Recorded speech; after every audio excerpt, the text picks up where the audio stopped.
Meus irmãos, a paz do Senhor.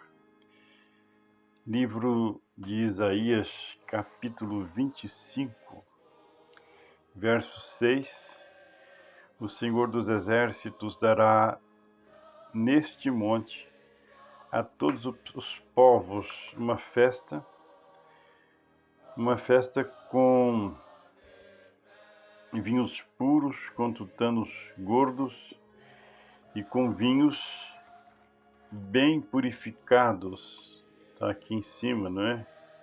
Vinhos puros bem purificados, e destruirá nesse monte a máscara do rosto, com que todos os povos andam cobertos, e o véu com que todas as nações se escondem.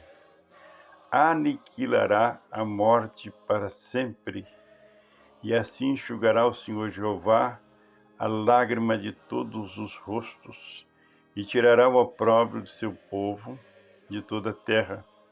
Porque o Senhor o disse, e naquele dia se dirá: eis que este é o nosso Deus, a quem aguardávamos, e ele nos salvará. Este é o Senhor a quem aguardávamos, na sua salvação gozaremos e nos alegraremos. Meus irmãos, esse vídeo é uma sequência, não é? Quem viu o vídeo anterior, eu inclusive vou deixar para quem está vendo esse e não viu o outro, o link dele aqui embaixo, não é? E eu não consegui finalizar no anterior o assunto das bodas. Por que que as bodas não acontecem no céu, não é? Como muita gente diz que é no céu, mas elas acontecem na terra. No capítulo 25, verso 6, como vimos, não é? Eis que o Senhor dos Exércitos dará neste monte a todos os povos uma festa com animais gordos. Que monte é este? É o monte de Sião, não é? O capítulo anterior, por exemplo, que é o 24, no verso 23, é dito o seguinte: a lua se envergonhará e o sol se confundirá quando o Senhor dos Exércitos reinar no monte de Sião. Então, o assunto aqui é sobre o monte de Sião. Por isso é que não é dito o nome do monte. Por quê? Porque a festa das bodas vai se dar no monte de Sião. Mas por que que essa festa aqui é a das bodas? Ora, por causa deste aspecto aqui, ó. O Senhor Jeová, ele vai, depois que ele tirar a máscara de todos os rostos, com que os povos andam cobertos, no meio o véu com que todas as nações se escondem, no verso 8 diz assim: aniquilará a morte para sempre, e assim enxugará o Senhor Jeová de todos os rostos, as lágrimas de todos os rostos, e tirará o opróbrio do seu povo de toda a terra, porque o Senhor o disse. Então, por que que é a ceia? Porque é nessa festa que ele aniquila a morte para sempre. Então, você tem a ressurreição dos mortos, você tem a glorificação de uma parte da igreja viva, não é? Porque subir para encontrar com o Senhor não é uma festa como todo mundo está achando que todo mundo vai, não é assim.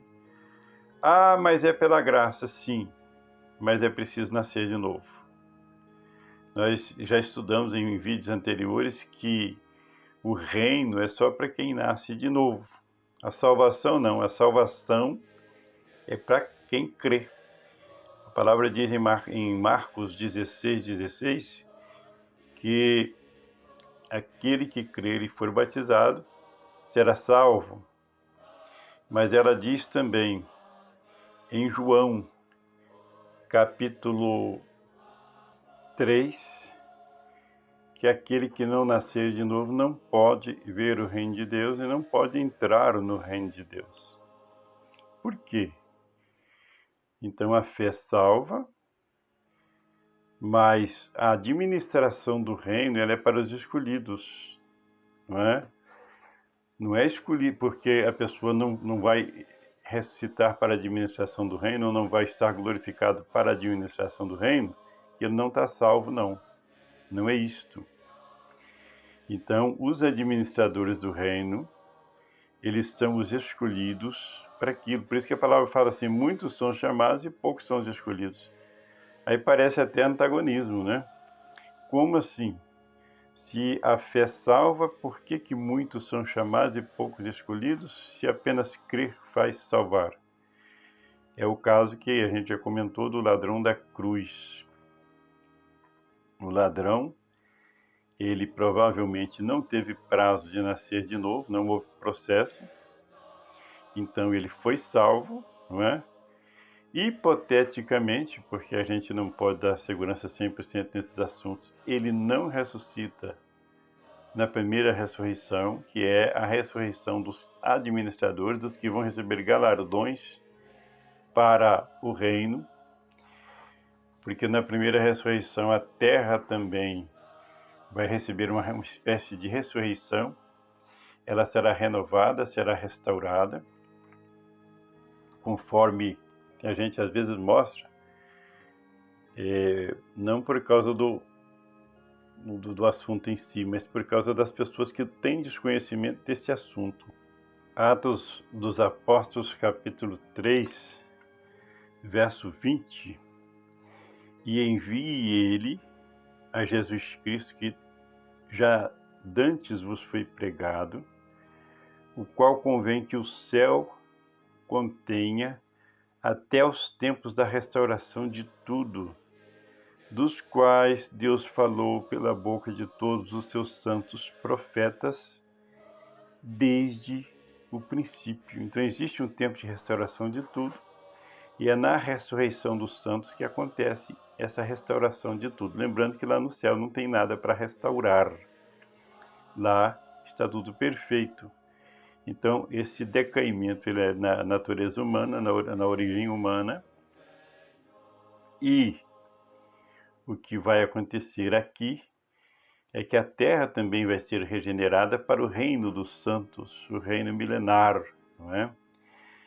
Aonde as bodas acontecem no monte de Sião, conforme vimos, não é?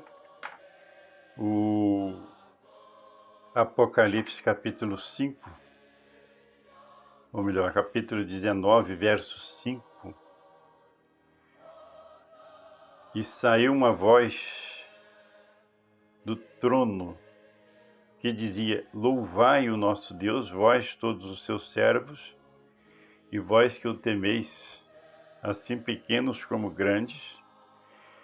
E ouvi como que a voz de uma grande multidão, e como que a voz de muitas águas, e como que a voz de grandes trovões, que diziam: aleluia, pois já o Senhor Todo-Poderoso reina. Nós lembramos que agora ele reina sobre a terra, não é sobre o céu. Sobre o céu ele sempre reinou, não é? Aqui veio a oração do Pai Nosso. Pai Nosso que estás no céu, santificado seja o teu nome, venha o teu reino. O reino veio. Lembra que é pedido para vir o reino e não levar-nos para o reino, mas é vir. O reino agora, ele se tornou físico, presencial. Então a alegria aqui é porque já o Senhor Deus Todo-Poderoso, ele reina. E quando ele reina, e reina aqui na terra, é dito o seguinte: regozijemo-nos e alegremo-nos e demos-lhe glória, porque vindas são as bodas do Cordeiro. Está vendo? É justamente no período em que ele reina aqui, é que é vinda as bodas do Cordeiro. E já a sua esposa se aprontou.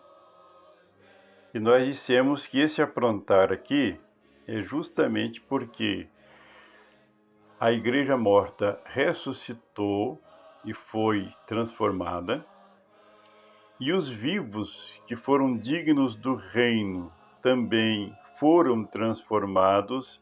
Então eles estão agora ambos mortos, ressuscitados e vivos, todos eles transformados. Por isso que é dito o seguinte: a esposa se aprontou, tanto um quanto o outro está agora dentro com a mesma característica, transformado, não é?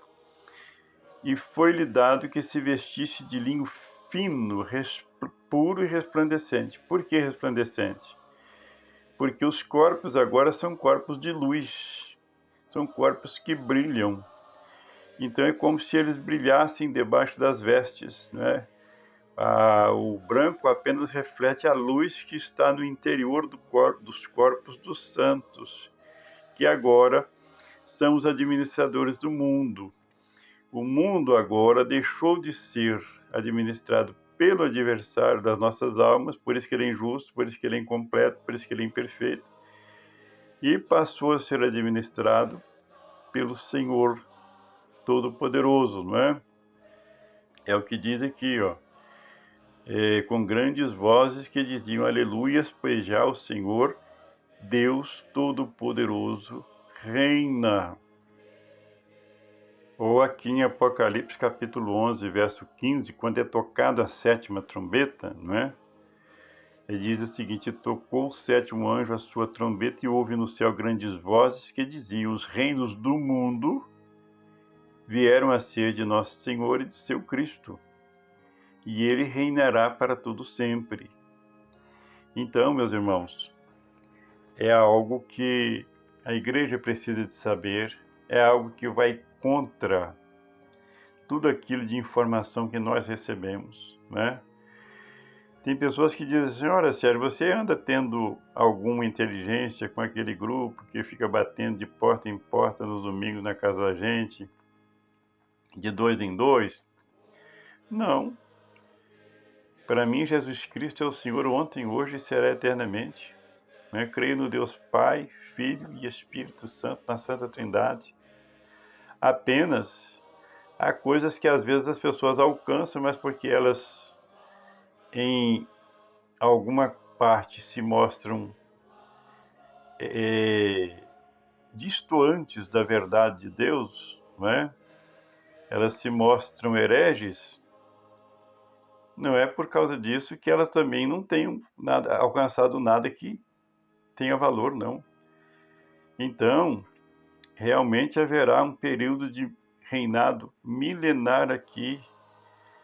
A igreja não sobe para o céu, conforme é dito por muita gente. Ela sobe para encontrar com o Senhor nos ares, com o Senhor que está vindo. Nós vimos em Atos dos Apóstolos, agorinha mesmo, que Jesus está sendo contido nos céus até o tempo da restauração de tudo. Atos 3, 20 e 21.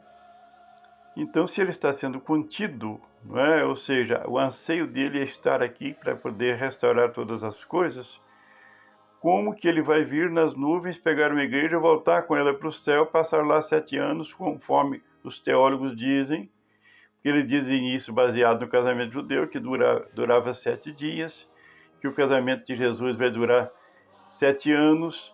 Gente, primeiro nós vimos que, biblicamente, as bodas não se dão nos céus, as bodas se dão no Monte Sião. E segundo, quando chegavam os reis na antiguidade, saía da cidade que iria receber aquele rei, saía uma comitiva para encontrá-lo.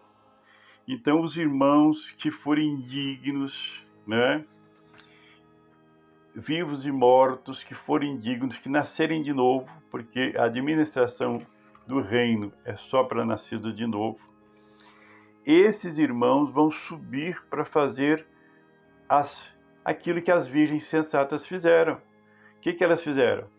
Eis o noivo sair ao encontro. Elas saíram ao encontro do noivo e entraram com ele para a festa, para a casa onde elas estavam. Elas não viajaram, não é? Aonde é que tiraram esta ideia de que a igreja sobe e fica no céu 7 anos? não é isso? Ou de que ela vai para o céu. Nós vimos ali em Apocalipse, agorinha mesmo, que a igreja, a partir do momento que o Senhor Deus Todo-Poderoso reina, e Ele reina no mundo, porque lá no céu já reina, mas o mundo, infelizmente, é um reinado que não está na mão dele por algum motivo, não é? A partir do momento em que esta igreja, a partir do momento que o Senhor reina, ela se apronta, o casamento acontece no Monte de Sião, mas ela subiu a encontrar-se com o esposo nas nuvens. E depois ela desce novamente. Aí eu gostaria de lembrar também de Mateus, capítulo 25, verso 34. Então dirá o rei aos que estiverem à sua direita: vinde, benditos de meu Pai, possui por herança o reino que vos está preparado desde a fundação do mundo. Ora, por que desde a fundação do mundo? Se ele fosse em um outro lugar, seria antes da fundação do mundo. Mas por que desde a fundação do mundo? Porque na fundação do mundo, Deus prepara um reino perfeito para o homem habitar.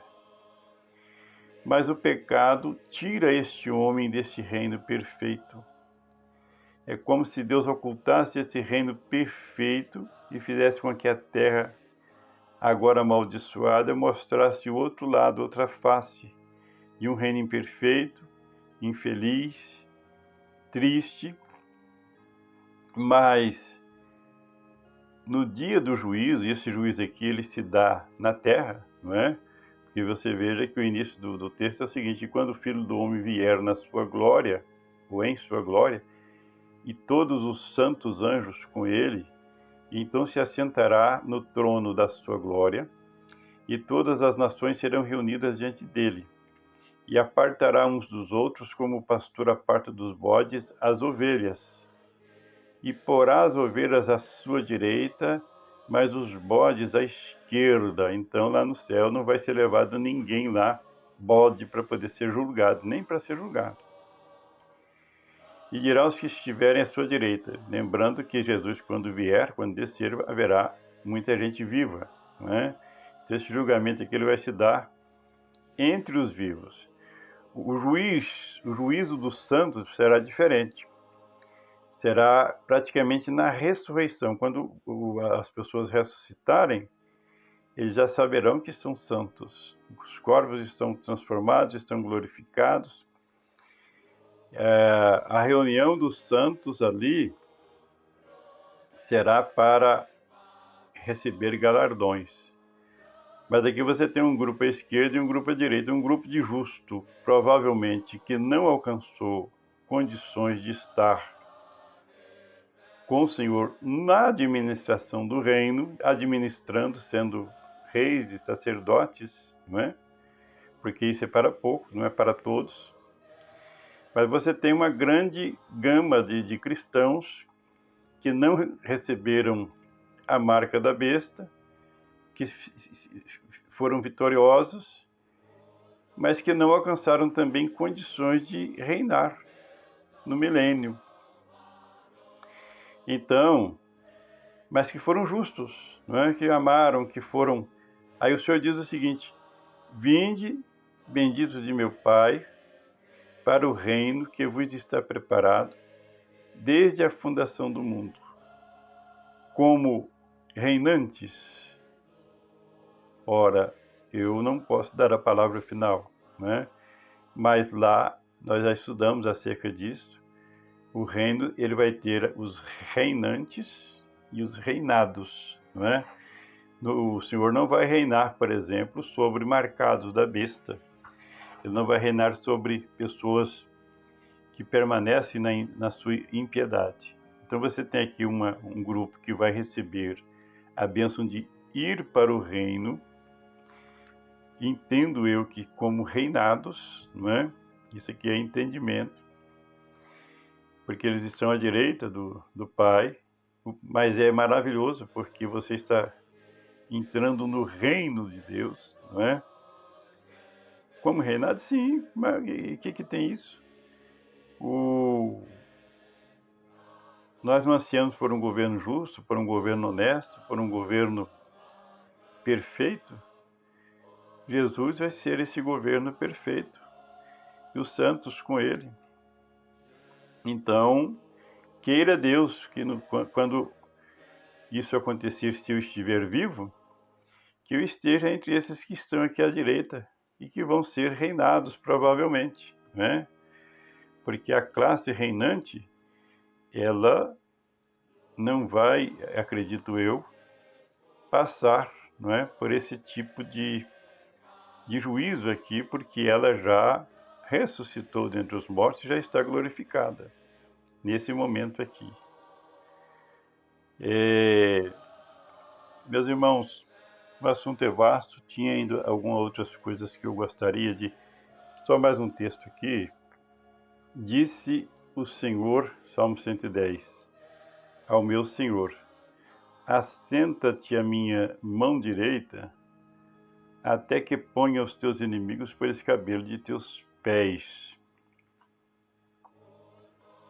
O Senhor enviará o cetro da tua fortaleza desde Sião, dizendo: domina no meio dos teus inimigos. Então veja, Jesus vai dominar no meio dos inimigos. A palavra diz que ele está sendo contido na eternidade até os tempos da restauração de tudo. Aqui Jesus disse o seguinte, o Pai disse o seguinte: assenta-te à minha direita, até que ponha os seus inimigos por escabelo de teus pés. Onde estão os inimigos dele? Na terra. É o adversário usando pessoas que estão afligindo o corpo de Cristo ainda, que é a igreja. Mas ele vai assentar à direita de Deus até quando?